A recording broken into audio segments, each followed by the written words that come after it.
2024年8月20日，随着从悉尼飞往东京羽田的日本航空 JL52 航班降落，这一刻象征着一个时代的结束。这架日本航空注册号为 Juliet Alpha 734 Juliet 的波音777-300完成了退役前的最后一次飞行任务，结束了将近20年的服役。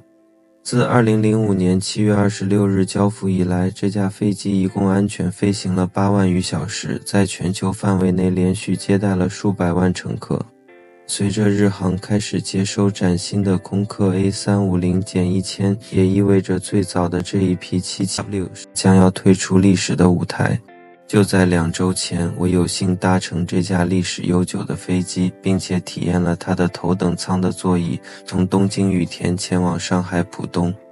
这趟短途航班不销售头等舱，但是商务舱的旅客可以选择头等舱的座位。日航的波音777-300ER 共设有244个座位，包括8个头等舱、49个商务舱、40个高端经济舱和147个普通经济舱。商务舱采用232布局的 Apex Suite 设计，每个乘客都能直通过道。高端经济舱为242布局，而经济舱采用333布局，比现在常见的高密度343布局宽敞一点。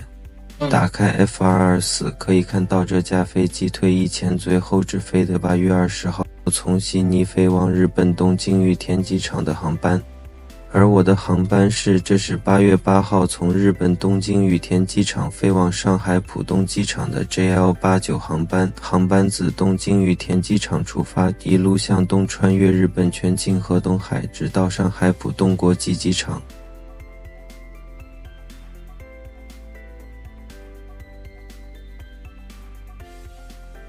的旅程始于东京单轨电车羽田机场线，10几分钟就可以从市区直达羽田机场，非常方便。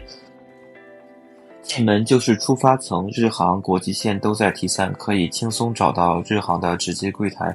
得益于环影一家绿宝石银行的金卡，虽然是商务舱，却可以使用日航头等舱的直机柜台。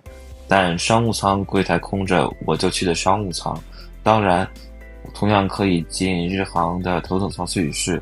在羽田机场，两舱旅客有单独的安检通道，非常节约时间。走完安检和出境的流程，头等舱休息室在112号登机口附近，需要坐扶梯上4楼。休息室进门左手边是寿司客厅，在此可以品尝到由专业厨师精心制作的鲜寿司，而且可以看到厨师们精心制作寿司的过程，但我去的时间好像没开。而右手边是通往用餐区的走道，由装饰性的日式屏风环绕。就餐区和休息区落地窗可以一览跑道的美景。我找到一个靠窗的位置坐下，过程中可以扫码点餐，有非常丰富的选择。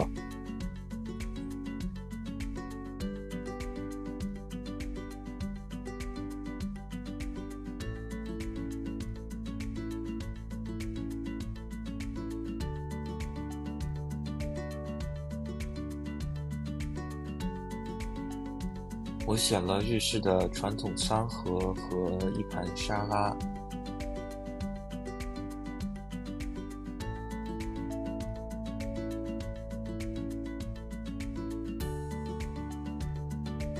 在品尝美食的同时，也可以看到跑道上的飞机。用完餐之后，我开始探索休息室风格独特的各个区域。这里是 Red Suite， 设计与休息室内其他区域截然不同。这里有一个充满航空历史文化的图书馆，是为真正热爱旅行的客人提供的空间，装饰有复古行李箱和日航档案中的旧照片。5楼是一个叫做沙龙的区域，提供酒、水、茶和手冲咖啡，人非常少，所以非常安静。按照预计的登机时间前往登机口，在1楼显然是要坐摆渡车，附近挤满了人，两边都是东航的航班在登机，行人更台完全不知道登机时间。显然我来早了，全怪日航不提前调时，看航旅纵横起飞时间平均延误1个小时。嗨，我应该预料到，然后在休息室多待一会儿的。2000 years later， 多小时之后才开始登机，场面还是非常混乱。按 group 登机，但是很多人在乱排队，反倒我像是那个插队的。group 1到3乘客都在同一辆摆渡车，后面上来的人就没有地方坐了。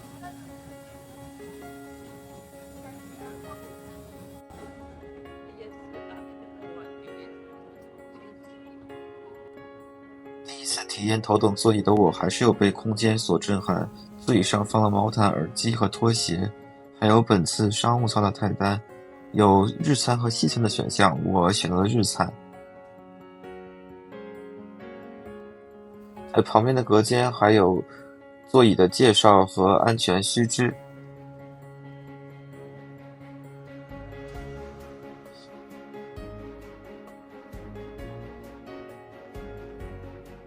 座椅旁的隔间储物空间非常多，但是我找了半天都没找到插座。这个遥控器非常不灵敏，需要按好几次才有反应。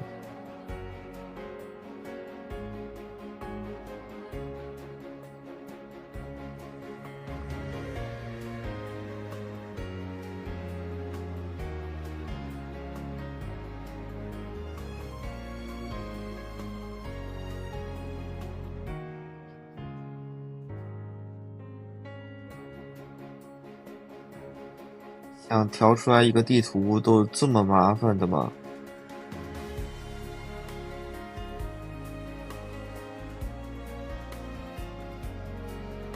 按下这个按钮还可以发现一个非常大的储物空间。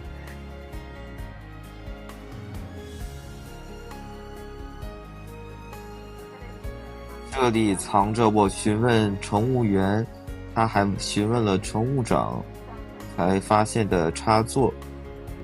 差不多说一起欣赏起飞的美景吧，原谅我相机并没有对上焦。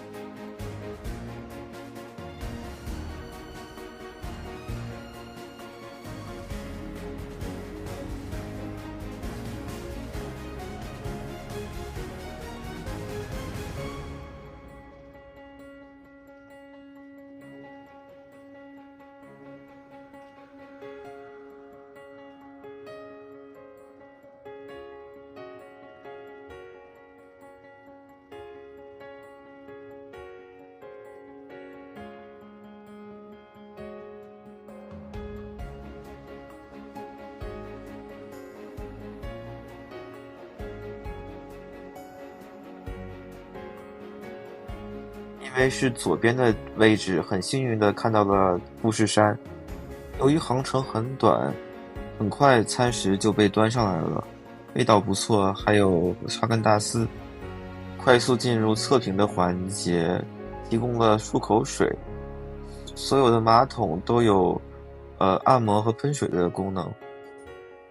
我猜这应该是日系航空的标配吧。由于航程非常短，并不可能铺床，只能把座椅放平之后平躺一会儿。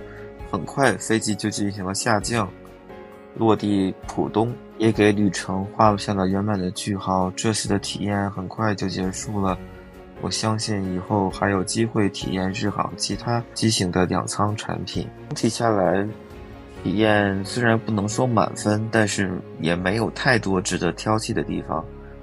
但是我相信它应该可以做得更好的，期待与日航再次相遇。